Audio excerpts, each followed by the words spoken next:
केन्द्रापड़ा मार्साघाई थाना धनियापड़ाଠାରେ राजकिशोर स्मारक cricket tournament पक्षर रक्तदान शिविर अनुष्ठित हो जाइछि। शिविर में मार्साघाई और महाकालपड़ा अंचल शताधिक युवक और सामाजिक संगठन जोग दैछन्ति। ए कार्यक्रम में 200 यूनिट रु अधिक रक्त संग्रह करा जाइथिला।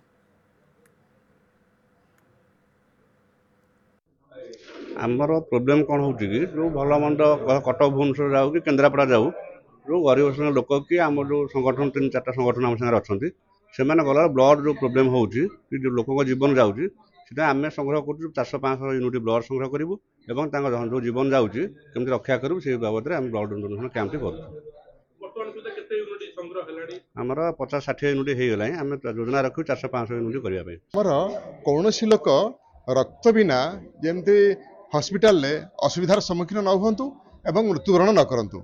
तेणु आम पूर्व आसिक गोटे अवेयरनेस क्रिएट करूँ रक्त दबा द्वारा आमर आम परिवार आम समाजर कौन बेनिफिट हे सेटा को आम अवेयरनेस कर सारापर ये गोटे अभिनव प्रयास जारी रखिंट आमर राजकिशोर स्मारकी क्लब इच्छाकृत रक्तदान होउची ए राजकिशोर स्मारकी आनुकूल्य रक्तदान होउची।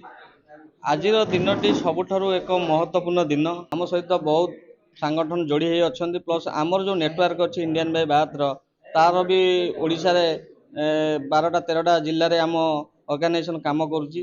जितेबाला आमर संगठन कहार कोड फोन भी आसे आम आम अंचल दीपक भाई आम जोगाजोग करूँ से तुरंत सहायता प्रदान करती।